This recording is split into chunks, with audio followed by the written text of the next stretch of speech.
Assalamualaikum warahmatullahi wabarakatuh. A'udzubillahi minasyaitonir rajim. Bismillahirrahmanirrahim. Alhamdulillahi rabbil alamin. Wassalatu wassalamu ala asyrafil anbiya'i wal mursalin sayyidina maulana wa nabiyyina wa habibina wa syafi'ina wa qudwatina wa uswatina Muhammadin sallallahu alaihi wasallam wa ala alihi wa ashabihi ajma'in. Allahumma faqihna fid din waftah alaina futuhal 'arifin واجعل أعمالنا خالصة لوجهك الكريم يا أرحم الراحمين. اللهم افتح علينا حكمتك وانشر علينا من خزائن رحمتك يا أرحم الراحمين. رب اشرح لي صدري ويسر لي أمري واحلل عقدة من لساني يفقهوا قولي والحمد لله رب العالمين آمين. قال المصنف رحمه الله تعالى ونفعنا وإياكم بعلومه في الدارين آمين. الحمد لله. Pertama dan selamanya, marilah sama-sama kita rafa'kan setinggi-tinggi kesyukuran kita ke hadrat Allah Subhanahu wa taala. Kerana pada malam ini Allah Taala masih lagi memberikan kesempatan kepada kita untuk kita berada dalam rumah Allah Taala ini. Dan Allah Taala masih lagi memberikan kepada kita daripada segala nikmat yang dikurniakan oleh Allah Taala kepada sekalian hamba-Nya. Antaranya nikmat sihat tubuh badan, boleh pakai buat amal ibadat kepada Allah. Boleh semaya, boleh buat amal ibadat-ibadat yang lain. Kemudian juga nikmat masuk, ada kesempatan untuk kita hadir beribadah di rumah Allah Ta'ala. Bila mana masih lama lagi sahabat-sahabat kita di luar sana, masih lagi berada dalam keadaan leka dengan dunia. Kemudian juga Allah Ta'ala memberi kesempatan kepada kita dengan dua nikmat yang terbesar, iaitulah daripada nikmat iman dan juga nikmat Islam, yang mana kita doakan kepada Allah Ta'ala mudah-mudahan kedua nikmat ini sentiasa mengiringi kita hingga kita menghadap Allah Subhanahu wa Ta'ala pada hari akhirat nanti insya-Allah. Tuan-tuan puan-puan yang dirahmati oleh Allah Subhanahu wa Ta'ala, insya-Allah pada malam ini kita sambung kuliah kita daripada kitab Minhajul Abidin pada muka surat 9 baris muka surat 7. Ada muka surat 7 baris yang ke-9 daripada bawah ke atas. Dan kita masih lagi berada dalam akabah yang kedua, iaitulah pada akabah taubat. Dan bagaimana kuliah yang lepas kita telah bincang kita telah bincang sama-sama daripada akabah yang pertama tentang ilmu dan makrifat.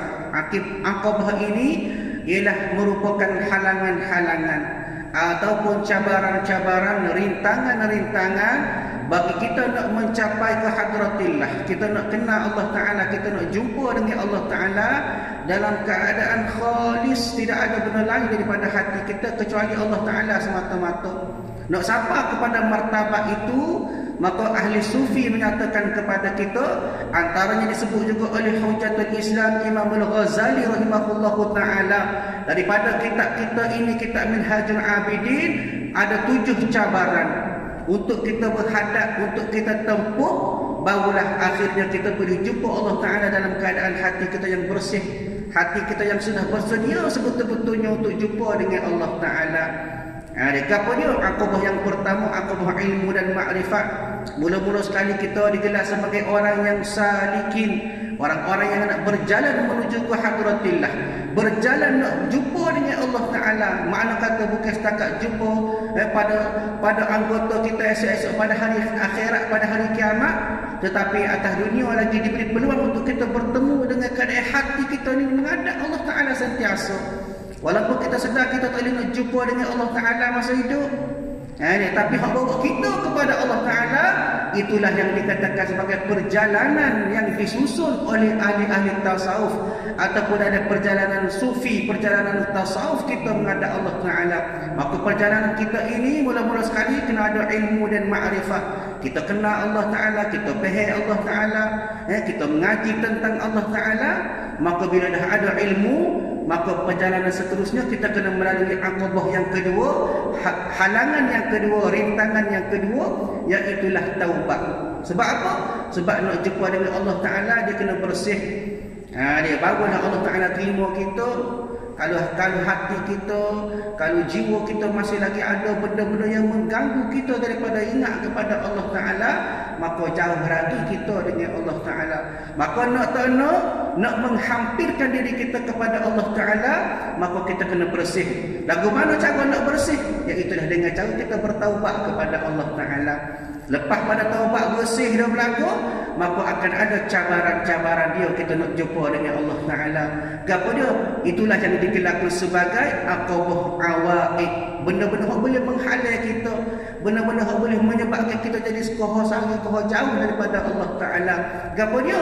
Ulama sebut ada empat makhluk, dunia, syaitan dan nafsu. Inilah benda, inilah perkara hak sentiasa menggoda kita kau jauh kita dengan Allah Ta'ala. Benda-benda inilah yang sehari-hari kita duk nampak, sehari-hari kita duk guna, kita duk melalui benda-benda ini, empat perkara ini, maka tidak kena cara boleh menyebabkan kita jauh daripada Allah Ta'ala. Selesai kita boleh hadap dengan rintangan ini ataupun cabaran yang ketiga ini, maka masuk pula kepada bab awarik, aqabah awarik. Aqabah benda-benda hak duk gaya kita, benda-benda hak boleh menyebabkan kita jadi jauh daripada Allah Ta'ala. Gapo dia? Daripada benda-benda hak boleh buat kita makin jauh ni, antaranya sifat-sifat perangai-perangai kita hak kita kena jaga. Kadang-kadang hati kita mari perasaan hasad dengki, kadang-kadang mari riak, kadang-kadang mari perasaan ujub, kita berasa bangga diri, berasa besar diri, takabur sebagainya. Inilah yang dikatakan sebagai benda yang boleh menggoda kita. Duk berasa kita ni banyak semua amal, duk berasa kita ni dekat semua dengan Allah Ta'ala, padahal hakikat kita masih lagi jauh dengan Allah Ta'ala. Bila kita boleh hadap benda-benda awari ataupun qana'an ini, maka tepuh pula cabaran seterusnya dikatakan sebagai aqabah al-bawa'is. Benda yang boleh mendorong kita, boleh menyebabkan kita ni jadi jauh daripada Allah Ta'ala. Boleh menyebabkan kita ni geleceh daripada perjalanan kita menuju ke hadratillah. Maksud seterusnya kena hadap pula aqabah cabaran kecelaan al-qawatik, sifat-sifat boleh menyebabkan rusak amal kita. Kita dah berasa amal banyak dah dengan Allah Ta'ala, tapi kadang-kadang benda tu jadi depurangin, tidak ada nilai di sisi Allah Ta'ala. Gapo dia? Contohnya buat amal dalam keadaan riya. Dia buat amal nak tunjuk ke orang, buat amal nak suruh orang tahu kita ni orang hebat. Dia duk berasa banyak dalam amal kita tu, tapi sebenarnya tidak ada nilai di sisi Allah Ta'ala. Ini dikatakan sebagai al-bawa'is. Benda boleh buat kita ni kadang-kadang buat benda-benda yang boleh menyebabkan di sisi Allah Ta'ala tak ada nilai. Kemudian aqabah yang keenam, aqabah celaan, benda-benda yang Allah Ta'ala tak si ada pada diri kita.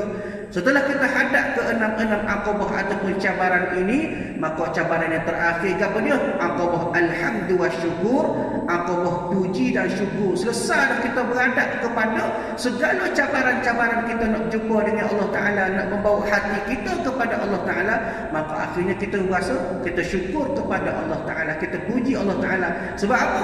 Sebab atas kejayaan kita menghadapi cabaran-cabaran untuk kita bertemu dengan Allah Ta'ala dalam keadaan hati kita yang bersih dan sejahtera. Maka pada malam ini kita sambung balik pada aqabah yang kedua, dinamakan sebagai aqabah taubat.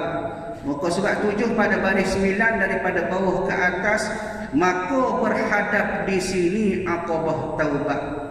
Maka berhadap di sini maknanya akan berhadapanlah oleh kita sebagai orang yang nak berjalan menuju ke hadratillah. Kita berjalan, kita setiap masa dikira kita ni sebagai orang yang musafir, orang yang berjalan atas muka bumi Allah Ta'ala ni. Maknanya kita ni digelar sebagai salikin, orang-orang yang berjalan. Sebab apa? Nak cari redha Allah Ta'ala. Maka sebab itulah Imam Al-Ghazali sebut dalam kitab ini, maka berhadap di sini, makna kata berhadap oleh orang-orang yang berjalan nak menuju ke hadratillah akan aqabah taubat. Di maknanya nak pokok mana pun kita kena tepuh aqabah ini, cabaran ataupun halangan pada aqabah taubat. Sebab apa? Sebab kita semestinya kita ni banyak dosa dengan Allah Ta'ala. Banyak dosa kita dengan Allah Ta'ala, banyak cepuah kita, banyak maksiat-maksiat kepada Allah Ta'ala, sama ada besar ataupun kecil, sama ada hak zahir ataupun hak batin. Manusia tidak boleh lari daripada sebarang dosa. Maka sebab itu kita kena bertaubat. Maka sebab itu dalam Quran juga Allah Ta'ala sebut banyak benda-benda ataupun ayat-ayat berkaitan dengan bagaimanakah yang dikatakan sebagai perintah Allah Ta'ala untuk kita bertaubat atas segala dosa kita. Antaranya Allah Ta'ala sebut pada surah An-Nur ayat yang ke-31, kata Allah Ta'ala, wa tubu ilallahi jami'an ayyuhal mu'minuna la'allakum tuflihun, kata Allah. Dan bertaubatlah kamu sekalian kepada Allah Ta'ala, wahai orang-orang yang beriman. Maknanya Allah Ta'ala sebut dalam ayat ini, bertaubatlah kamu wahai orang beriman. Sebab apa Allah Ta'ala kata bertaubat wahai orang yang beriman? Kerana orang yang bertaubat biasanya orang beriman. Orang yang tidak beriman, tuan-tuan yang dirahmati oleh Allah, dia tidak akan bertaubat. Sebab apa? Sebab dalam diri dia tidak ada rasa menyesal atas segala dosa dia dengan Allah Ta'ala. Maka nak kita nak tahu kita ni beriman ataupun tidak, antara syarat dia, cara dia, iaitulah kita sedar kesilapan kita dengan Allah Ta'ala. Bila kita sedar pun mudah perasaan kita nak bertaubat dengan Allah Ta'ala. Maka Allah Ta'ala sebut lagi, la'allakum tuflihun, kata Allah, semoga kamu berjaya. Makna kata orang yang beriman, bila mana dia bertaubat, maka dia akan berjaya. Lagu mana berjaya tu? Maknanya diampunkan segala dosa dia. Dia diampunkan segala dosa-dosa dia dengan Allah Ta'ala. Maka dia berjaya lah tu. Sebab apa? Sebab kejayaannya, bila mana tak ada dosa kita dengan Allah Ta'ala, dihapuskan segala dosa maksiat, maka dua kita akan dapat peroleh. Apa dia? Yang pertama, kita akan peroleh keampunan daripada Allah Ta'ala. Bila Allah Ta'ala ampun, Allah Ta'ala kasih lah. Bagaimana ulama sebut, at-taibun kaman la dzambalah, kata ulama. Orang bertaubat ni sebab tak ada dosa. Dia buat dosa, dia taubat. Dia buat dosa, dia taubat. Mana kata bila taubat Allah Ta'ala hapus dosa dia, maka tak ada dosa lah dia. Maka benda yang pertama ataupun kesan yang pertama orang bertaubat, yang pertama dia dapat keampunan daripada Allah Ta'ala. Yang kedua, natijah dia, kesan dia apa dia? Dia berjaya di hari akhirat. Lagu mana berjaya di hari akhirat? Mana dia boleh dapat masuk syurga. Ini keuntungan kelebihan orang yang bertaubat. Kadang-kadang kita ni kena taksir ya. Kita tidak nampak dosa kita dengan Allah Ta'ala, menyebabkan kita tak ada perasaan nak taubat. Kita ada rasa kita ni bagus semua, kita ada rasa kita ni baik semua. Kapal lain lah, kapal ni dah bagus, alhamdulillah, sedar berlaku. Noyaknya kadang-kadang bagi perasaan kita, Allah deh, susahnya kita nak bertaubat dengan Allah Ta'ala, semata-mata kerana kita rasa kita ni tak ada buat silap. Sedangkan daripada pagi, celik mata kita bangun waktu subuh, waktu pagi, siapalah kita pergi semula pada waktu malam tu, betapa banyak dosa kita dengan Allah Ta'ala. Ini nak supaya kita muhasabah. Sebab itu ulama sebut, hasibu qabla an tuhasabu. Memuhasabahlah dirimu sebelum mana Allah Ta'ala muhasabahmu pada hari akhirat nanti. Sebab apa? Sebab dengan muhasabah inilah kita sedar. Kita tahu dosa kita dengan Allah Ta'ala daripada pagi, tengah hari apa dia kita buat dosa dengan Allah Ta'ala, petang pula lagu mana dosa kita. Sebab itu ulama-ulama dulu sebelum tidur dia tak tanya atas kepala, dia fikir apa dia dosa dia dengan Allah Ta'ala. Bila dia fikir, dia muhasabah diri dia, esok dia cuba untuk tidak buat dah. Maknanya satu keadaan di mana kita nak melatih diri kita supaya kita sedar di mana silap kita dengan Allah Ta'ala. Bila kita buat semua, insya-Allah kita kesilapan kita dengan Allah Ta'ala kuasai kurang. Sebab apa? Pasal sudah ada muhasabah kita dengan diri kita sendiri. Nak supaya kita ni ada perasaan itu, barulah kita rasa kita ni sentiasa bersalah dengan Allah Ta'ala. Bertaubatlah. Kenapa? Kerana taubat ini satu perintah daripada Allah Ta'ala. Allah Ta'ala sebut dalam Quran kepada kita, maka kita kena dengar. Allah Ta'ala suruh taubat, maka bertaubatlah kita kepada Allah Ta'ala. Mudah-mudahan Allah Ta'ala kata kamu berjaya di dunia dan di akhirat. Nak supaya kita bertaubat. Begitu juga kita bila mana kita berjalan nak menuju ke hadratillah, kita nak hati kita bersih, maka dalam keadaan bersih itulah Allah Ta'ala terima kita sebagai hamba Allah Ta'ala yang beriman kepada Allah Ta'ala. Maka berhadap sisa orang yang salikin di sini akan akabah taubat. Maknanya kita nak jumpa dengan Allah Ta'ala, satu benda yang wajib ialah kita bertaubat dengan Allah Ta'ala. Kita tak boleh nak jumpa dengan Allah Ta'ala sekiranya kita ni banyak dosa. Bagaimana diceritakan dalam sejarah Isra dan Mi'raj. Nabi kita Nabi Muhammad SAW, bila nak Isra Mi'raj, maka dibawa Nabi, dibersihkan hati Nabi. Dicuci hati Nabi, segala kotoran daripada hati Nabi. Untuk sebab apa? Kerana fitrah kita manusia ada dosa. Nabi pun ada dosanya. Pasal Allah Ta'ala, kita sebagai manusia maka tak boleh mengelak. Nabi ada sifat dia maksum. Setengah ulama sebut ada hafiz dipelihara oleh Allah Ta'ala. Dosa-dosa dia. Sebab apa? Pasal dia ni Nabi, dia akan ada malaikat-malaikat yang sentiasa bimbing dia. Berdasarkan kepada wahyu daripada Allah Ta'ala, maka dibentuk Nabi. Dia cuma kadang-kadang kita ni orang biasa berasa kita ni hebat pada Nabi. Tak boleh lah gitu. Kadang-kadang kita berasa kita ni bagus pada Nabi. Walaupun kita tak tunjuk, tapi hati kita mari berasa kita sempurna, kita tak ada dosa. Sedangkan Nabi sendiri pun Isra Mi'raj cuci dulu hati. Kita ni manusia biasa. Apatah lagi banyaknya dosa kita dengan Allah Ta'ala. Maka kita ni lebih-lebih lagi. Kena bersih hati kita, kena cuci hati kita. Kenapa? Itulah merupakan syarat kita nak jumpa dengan Allah Ta'ala. Nabi walaupun dia bersihkan hati dia dalam Isra Mi'raj pun ada kadang-kadang perasaan dia nak paling juga. Bagaimana disebut dalam sejarah, dalam sirah, kisah Anbiya, kisah Nabi-Nabi kita tu, antara disebut bila mana mari godaan daripada jin ifrit dan sebagainya dalam Isra Mi'raj tu. Maka Nabi ada perasaan nak paling, walaupun hati Nabi bersih, ada juga nak paling. Nabi tengok kepada keadaan perempuan tu, umur dunia. Nabi tengok kepada seorang perempuan yang penuh dengan harta. Ada macam-macam godaan sepanjang perjalanan Nabi Isra Mi'raj pun kena bermacam-macam godaan lagi. Apatah lagi kita orang biasa. Maka kita ni lebih-lebih lagi kena bertaubat kepada Allah Ta'ala. Dia bagaimana pun disebut daripada kitab juga, antaranya Imam Al-Ghazali rahimahullahu ta'ala, dia sebut bahawasanya taubat tu apa dia? Iaitulah pembersihan dan penyucian hati daripada dosa. Itulah dipanggil sebagai taubat. Apa taubat? Kita minta supaya Allah Ta'ala ampun dosa kita. Itu dipanggil taubat. Tak kira lah ke mana cara pun. Antaranya dengan cara istighfar. Istighfar tu ke arah mohon keampunan daripada Allah Ta'ala. Ighfir zunubi, ampunkanlah dosaku. Astaghfirullahalazim. Itu semua merupakan ungkapan-ungkapan taubat kita dengan Allah Ta'ala. Maka kita kena lazimkan benda tersebut. Dia banyakkan kita istighfar, bertaubat kepada Allah Ta'ala. Dan mudah-mudahan hati kita semakin hari semakin bersih daripada segala dosa dan noda kita dengan Allah Ta'ala. Bagaimana ulama-ulama lain pula sebut, antaranya Junaid Al-Baghdadi rahimahullahu ta'ala, dia katakan taubat itu ialah kita lupa dosa kamu. Kenapa? Kerana dosa bila Allah Ta'ala padamkan dia, maka kita jadi terlupa dosa maksiat tersebut.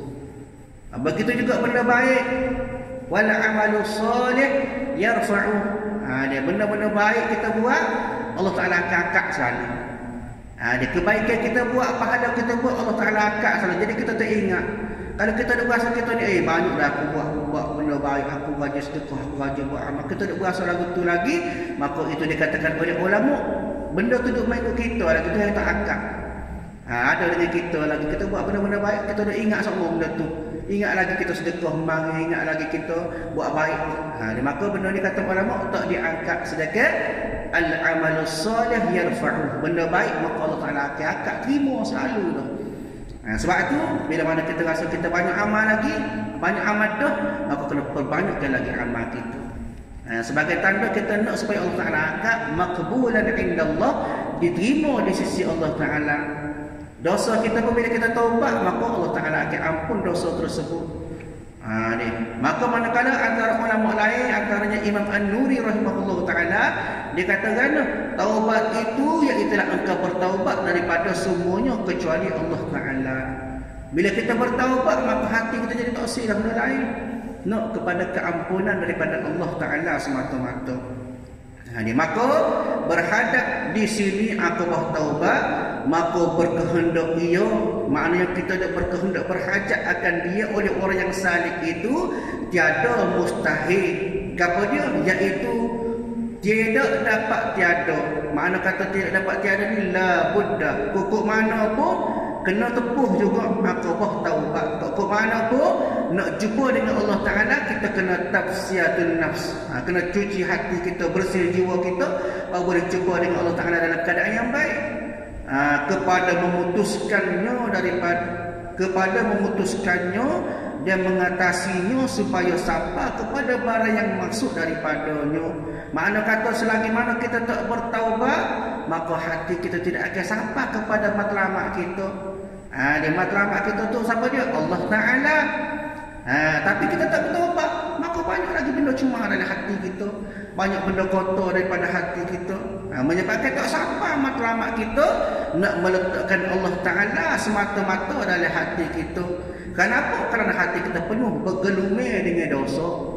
Bila mana banyak dosa, banyak maksiat kita dengan Allah Ta'ala, maka hati kita tu penuh dengan kotor-kotor tersebut, menyebabkan Allah Ta'ala tak boleh duduk dalam hati kita. Bukan maksud Allah Ta'ala tepat-tepat dah, maknanya kita letak perasaan kita dengan Allah Ta'ala tu biar duduk situ. Maknanya supaya sampai kepada benda hajat kita, iaitulah Allah Ta'ala. Begitu juga maka mengambil, maknanya menjalani ia pada demikian akabah taubat dengan cara lagu mana? Mendirikan taubat yang sadiqah. Maknanya nak kita kena buat satu taubat yang dinamakan taubat yang sadiqah, taubat yang sebenar-benar. Mana kata bila kita bertaubat buatlah kita dah ulangnya, buat maksiat kita bertaubat dah buat lagi. Maka setengah ulama sebut, ada ulama yang mengatakan bahawa taubat berulang maksiat maka berulang taubat. Kita buat maksiat banyak, kena taubat banyaklah. Hari ni buat maksiat, kena taubat pasal buat puluh, taubat puluh, begitulah berulang-ulang. Tapi ulama sebut kepada kita bagaimanakah keadaan kita tidak ada rasa malu dengan Allah Ta'ala. Sebab apa? Dah buat maksiat dah, minta maaf dah, buat puluh, minta maaf dah, buat puluh. Maka sebab itulah antara ulama sebut supaya kita kena meninggalkan benda-benda yang dikatakan sebagai boleh menyebabkan kita ulang daripada maksiat tersebut. Atau disebut oleh para ulama syarat-syarat taubat. Sebab itulah ada syarat dia. Kita nak bertaubat ada syarat dia, bukan setakat kita royak, aku taubat dah. Aku taubat dah. Maka dikira timur taubat dah, dia ada syarat dia. Lagu mana syarat taubat? Yang pertama berazam. Kita ada perasaan kita berazam, kita bertekad, kita kemah dalam hati kita nak tinggal, tak buat dah maksiat tersebut. Itu syarat yang pertama. Yang kedua kita menyesal. An-nadmu, kita menyesal buat maksiat tersebut. Aku menyesal curi ayam, aku menyesal buat gitu, aku menyesal buat gini, dosa kita dengan Allah Ta'ala, kita menyesal. Itu syarat yang kedua. Kita berazam dah, kemudian kita menyesal dalam masa yang sama. Kemudian yang ketiga, kita kena tinggal segera, ikhlas, kita cabut buat. Daripada perasaan kita nak buat maksiat tersebut, kita buat, kita cabut. Jangan ada perasaan nak buat maksiat ataupun nak ulang benda yang sama. Ini masalah. Kadang-kadang payah kita nak tinggal. Tambah-tambah maksiat itu sudah lama berterus, sentiasa kekal dari diri kita. Dia biasa dah, dia biasa buat maksiat, jadi payah nak tinggal. Mana kena usaha dah supaya kita jadi tidak buat benda yang sama berulang-ulang. Dia ulang dosa kita, dia ulang maksiat kita dengan Allah Ta'ala. Mana cukup 3 syarat ini, maka barulah Allah Ta'ala terima. Kalau setakat kita royak, aku taubat dah dengan Allah Ta'ala, aku taubat tak sibuk dah, tak jadi. Kena ada menyesal, kena berazam tak sibuk dah, kena tinggal maksiat tersebut. Lepas tu pula kalau ada kaitan dengan manusia, kita curi barang orang misalnya, kita buat dosa ke orang, kita khianat ke orang, kita ada mengumpat ke orang, contohnya maksiat tu. Maka yang keempat kata orang kena tambah lagi. Apa syarat dia? Kena minta ampun, istihlal. Dia minta ampun dengan tuan dia. Ni apa payah sekali. Kita nak menyesal, boleh menyesal. Kita sorang boleh menyesal. Kita nak tinggal, boleh kita sorang, tak ada masalah. Boleh buat sendiri, boleh usaha sendiri. Tapi kalau jadi masalah, bila mana ada kaitan dengan manusia, nak minta ampun, nak minta maaf semula, payah. Mari perasaan malu untuk kamu dan sebagainya. Masa buat maksiat kita tak fikir. Bila dah buat, dah selesai buat maksiat, kita nak minta ampun semula, nak minta maaf semula dengan tuan dia, ni masalah. Payah, sangat-sangat payah.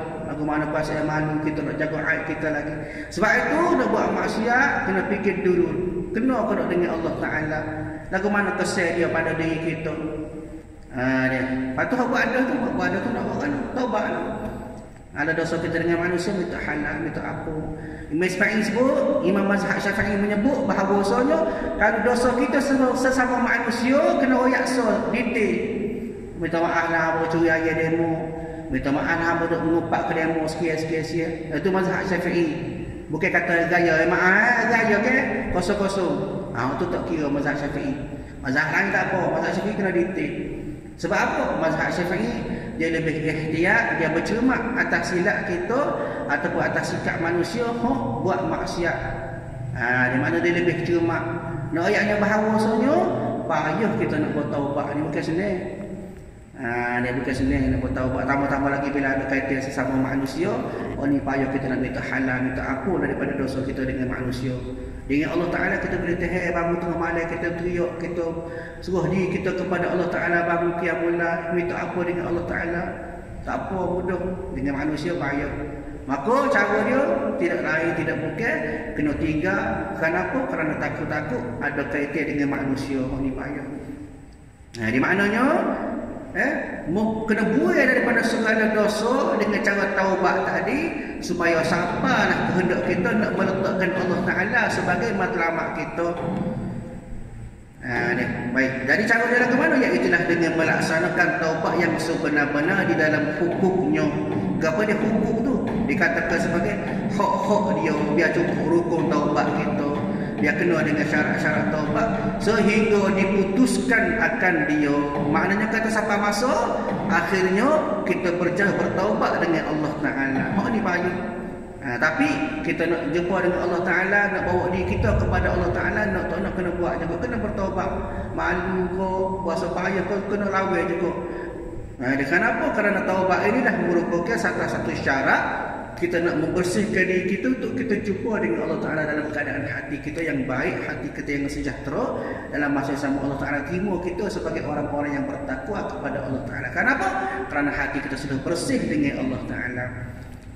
Maka tatkala hasilah baginya taubat yang sadiqah. Maknanya kalau betul-betul lah kita bertaubat dengan sebaik-baiknya, maka hasillah dia mana diterima oleh Allah Ta'ala dalam keadaan kita bertaubat dengan Allah Ta'ala tadi, dan selesailah ia daripada aqabahnya. Maknanya boleh tepuh dalam aqabah tu boleh lawai dah, boleh hadaplah dia dengan cabaran tadi tu. Dia rindulah ia kepada mengerjakan ibadat. Wallahu a'lam. Makna kata bila selesai dah taubat, masuk dalam bab yang lain pula, diri kita dah bersih, diri kita dah rasa suci dengan dosa, maka dalam itu keadaan itu kita nak buat ibadat pula. Dah hati kita bersih dah, kita dah buat amal ibadat kepada Allah Ta'ala dengan ibadat yang sempurna insya-Allah. Jadi sakatul kuliah kita pada malam ini. Assalamualaikum warahmatullahi wabarakatuh. Auzubillahi minasyaitonir rajim. Alhamdulillahirabbil alamin wassalatu wassalamu ala asyrafil anbiya'i wal mursalin wa ala alihi wa ashabihi ajma'in. Allahumma inna nas'aluka ridhaka wal jannah wa na'udzubika min sakhatika wan nar. Allahumma innaka 'afuwun karim tuhibbul 'afwa fa'fu 'anna wa 'an walidina wa 'an jami'il muslimina wal muslimat wal mu'minina wal mu'minat bi rahmatika ya arhamar rahimin. Rabbana atina fid dunya hasanah wa fil akhirati hasanah wa qina 'adzaban nar. Sallallahu alaihi wa sallam Muhammad wa ala alihi wa ashabihi ajma'in walhamdulillahi rabbil alamin.